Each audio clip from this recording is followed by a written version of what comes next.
birthday, but the Warriors had to rally from a 12-point deficit in the fourth quarter against the 76ers team that is 19 games under 500. Steph was asked before the game if he was concerned about his squad after losing Kevin Durant.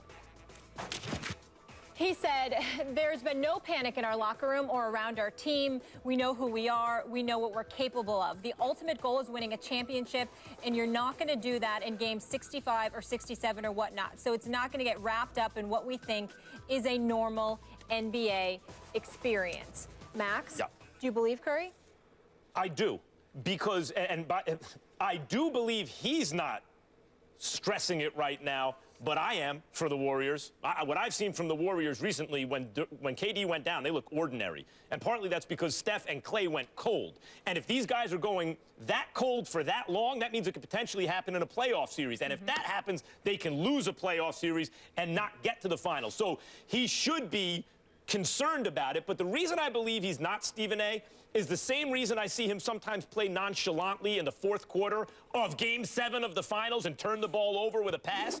Steph Curry's attitude is the attitude of a great shooter. He has to have the utmost confidence that it's going to go in. If he gets cold for a while, he's still shooting it. Eventually, it'll go in. That seems to be his attitude. That's why I believe him when he says he's not anxious about it. But as a fan watching, I am, and I think he should be too.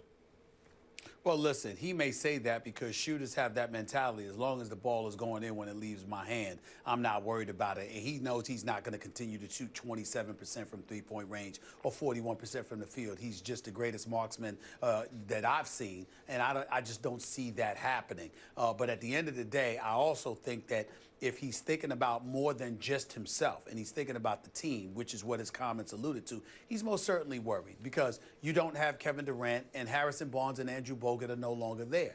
The combination of the absence of those three individuals means that this Golden State Warriors team is not the same. So if he isn't lacking confidence, it's only because he firmly believes that Kevin Durant is going to return. But if there's any doubt as to whether or not Kevin Durant is going to return and return healthy and ready to go, don't tell me that Steph Curry is not worried because he knows what awaits. They've got expectations, but the flip side to it is that Houston is coming, San Antonio is coming, and even though they're coming, more importantly, the Cleveland Cavaliers are waiting. They are already loaded, and they are raring to go. And this Warriors team, as presently constructed, without Kevin Durant, is not going to beat the Cleveland Cavaliers. No way without even Durant. With them. Not, even with them, well, I still would pick Cleveland. I understand that, but with Durant, I'd probably go with Golden State at this point. But without Durant, forget about getting to the finals the way they're playing. They squeaked by at home against the Philly team without Embiid. They had to come back down 15, make a fourth-quarter comeback because the shots aren't falling, and they not only miss KD on offense, and you would think with more touches, Steph and Klay would get more consistent. They've gotten less since KD went out, but they miss KD on defense. It's a different kind of defense than they had last year, but he made a huge difference on defense, his length, his athletic ability, and his willingness to play it. Without him, they are defensively a bad team. And it's certainly not a foregone conclusion, as we all expected earlier. Coming up, we're going to stay with hoops here. Allen Iverson, Stephen A's boy, his crossover on Michael Jordan, one of the more iconic plays in NBA history.